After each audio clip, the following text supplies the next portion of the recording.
So,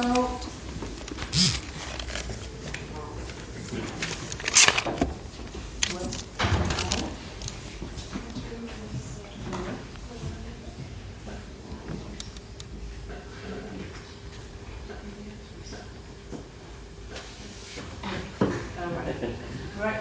So drones are everywhere. A couple of days ago, a small drone, just like the gentleman here I told you, hit an airplane in the UK, and no crash and no people killed this time.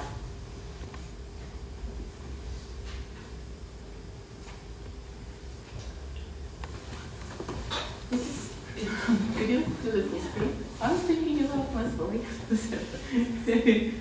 No, take it. Yes. Thank you. Is this right? I don't know what's the one. I think you picked one more. And when I Maybe some hands. I think we can click again there.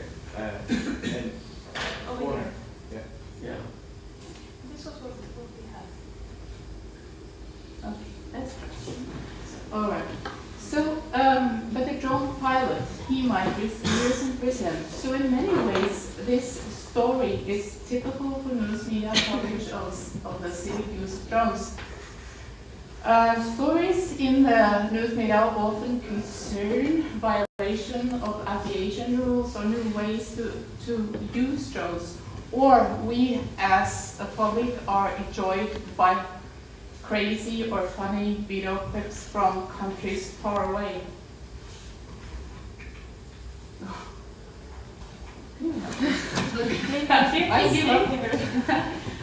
Yeah, I'll tell you what to do. All right. So here's Black Hornet, the world's smallest camera drone. It was developed by a Norwegian company a couple of years ago for military purposes, of course. It weighs 16 grams.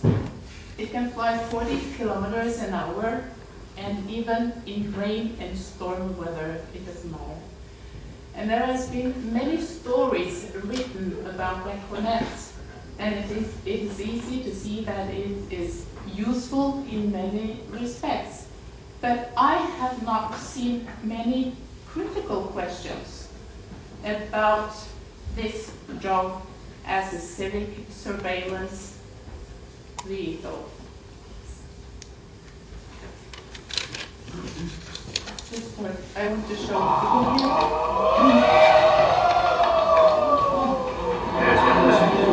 Flies autonomously.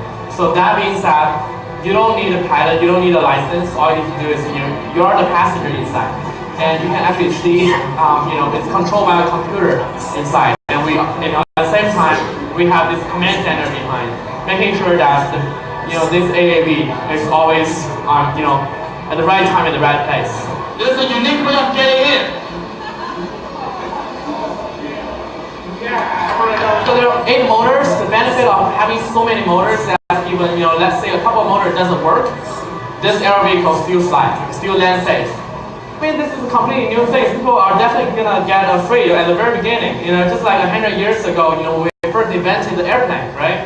So we're gonna make sure we do, enough tests, making sure that there's no danger. People don't need to have any concerns to take a flight on, to take a ride on that, because this is the problem we face right now. There's too much petrol, there's too much, there's too many cars, there's too much petrol consumed every day, and this C-184 is 100% electricity powered.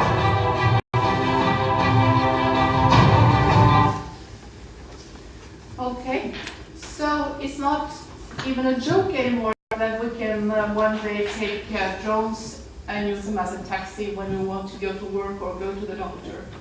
The drones are here, and this one is called the HE-184.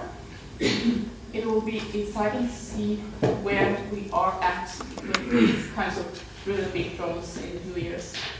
So the drone industry has taken off in the Western world.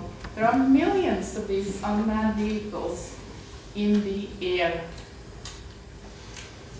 Drones are used by governments, by architects, researchers, hobby pilots, and by journalists. In Norway, drones are said to be the new oil. drones are a billion industry. Yes. No, back. Yeah, back. So camera drones exemplify a technological disruption which is being adopted and adapted by journalists. Drones, of course, have a vast potential for surveillance and for new visual discoveries and data collection. And I would say that drones are important to journalists in a few ways. First, of course, they provide new options for exciting storytelling. Secondly, they provide new options for technological experimenting. Third, and they challenge lawmaking and journalism ethics. My concern in this paper, though, is the role of drone technologies in education. How do we, or should we, teach drone technologies in journalism programs?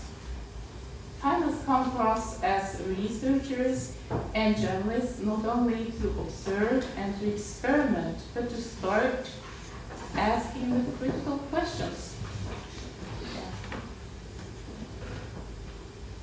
In what ways are drones good for civic society?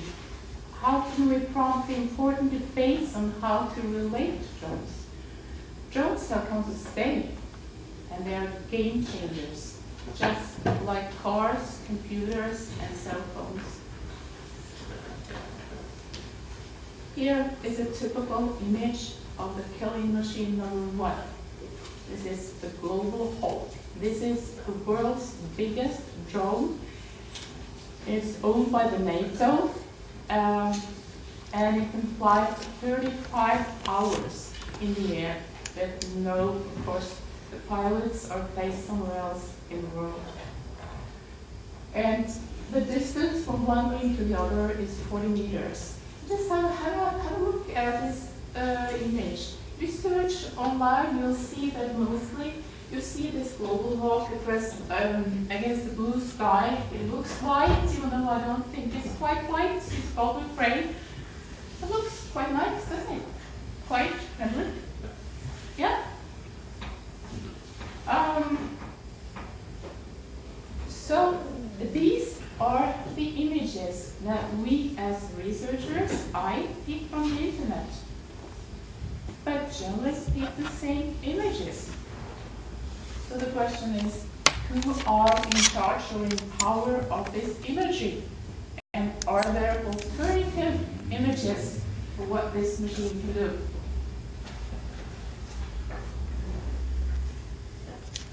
The more I study drone exploration journalism, the more interested I get in the purpose of innovation.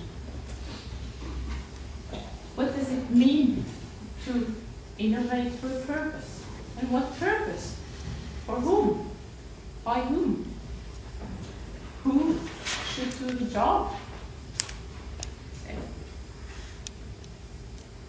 Roughly, journalism experiments with drones are carried out by three main actors. We have the entrepreneurial approach, we have the newsroom approach, and we have the academic student approach. These are the actors. But what do these actors have in common? They are all learning while doing. There are not many textbooks, not many recipes to be followed, but there is much to be found on the internet. So I would claim that people who work on drones are mostly into what I would call passive action learning.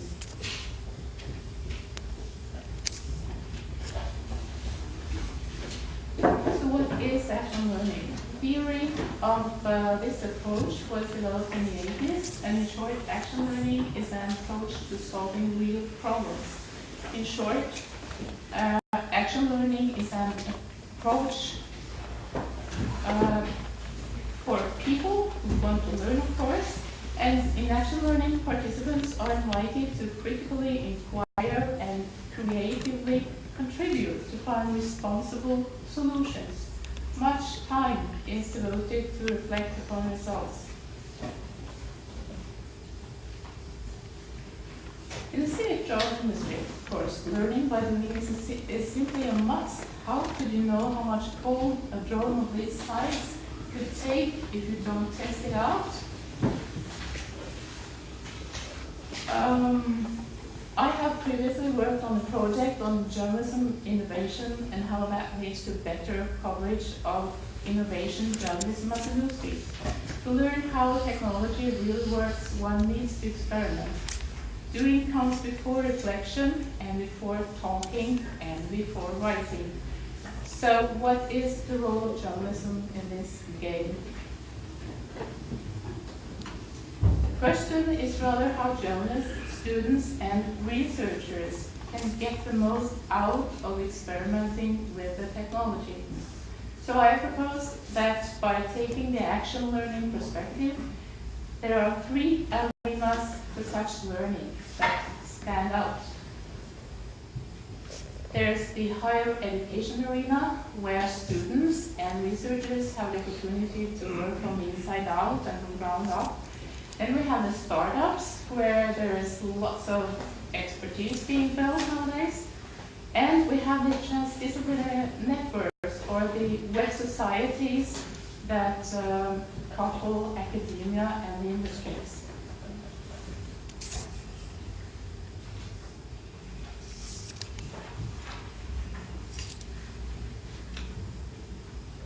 When these actors communicate, we get the building of new learning networks. Then I would like to point out also open innovation. That is innovation that is widely accessible, that goes beyond the boundaries of the institutions, which opens up new ways to educate responsible and purposeful users of new technologies, such as drones. So drones are literally a pilot case when it comes to exploring new technologies in journalism. But why should higher education, startups, and media networks actually engage in the exploration of those? Why not stick to well-established storytelling and outsource the piloting of unmanned aerial vehicles to startups and niche services? That is actually what they are already doing to a large extent. Many news institutions do buy drone services from companies or from entrepreneurs. They choose to outsource their technology even before they have adopted it.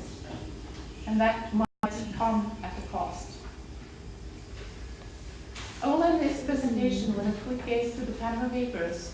Without journalists being experts in algorithms, source protection, and web searches, there would have been no Panama Papers, no WikiLeaks, no Edward Snowden case. There was a time in the news media when these investments in data journalism were heavily discussed. Tools and competence of data journalism could have been outsourced too. I have earlier argued that computational exploration in journalism changes mindsets. The Panama Papers document the power of journalism innovation. Next, we should expect that journalism innovation leads to more critical stories about innovation as a newsfeed. We are back to innovation for purpose. This is quite funny because I was searching for different images for this presentation, and when I searched for drones, I only got these really nice images. All the time they were up in the sky and there were blue skies, all kinds of nice shapes. So I started searching for, okay, bad drones or ugly drones, and this is the best I got. But if you start looking at these images then, and you can imagine that behind each of them, there is not only one story, but several stories. And there is a lot of experimenting and testing and mishaps and whatever.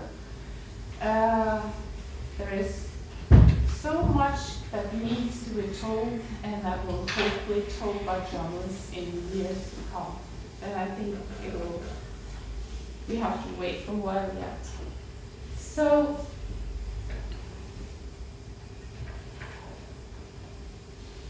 what I propose in this talk then is that we as a society need to know more about the consequences of the camera drone's expansion for good and for bad. I propose that in journalism, the way to responsible action goes through action learning.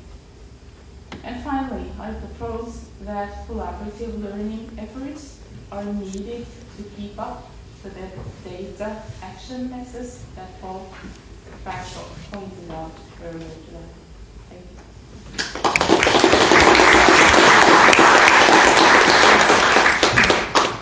Yeah, questions for Astrid?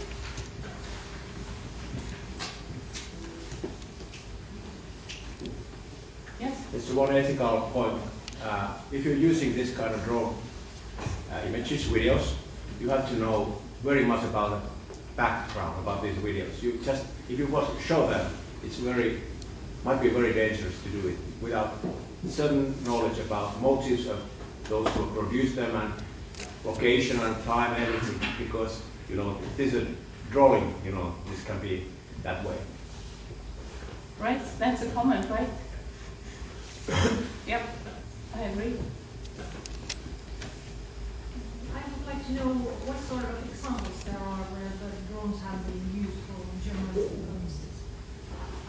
I say that I don't know very much about that, but I'd like to hear some. Oh, there are lots and lots. If you go back to 2011, that's when it all started. But it wasn't actually journalists who did it, but that was activists who started reporting from the inside out at the Occupy Wall Street demonstrations in the United States.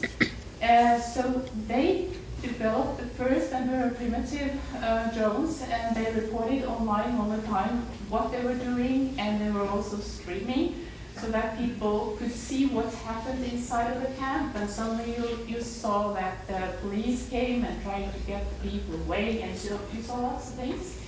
They have been used to cover demonstrations in many other countries too.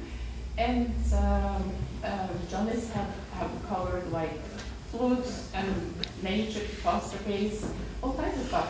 There is very much out on the internet.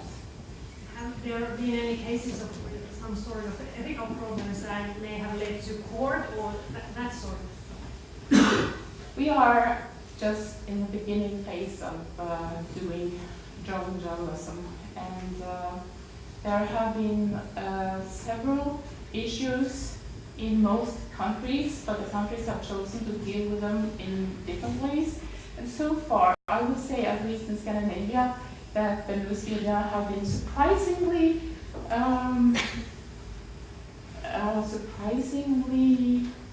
careful not to do anything wrong so as to get punished in any way. And that is because the legislation is changing,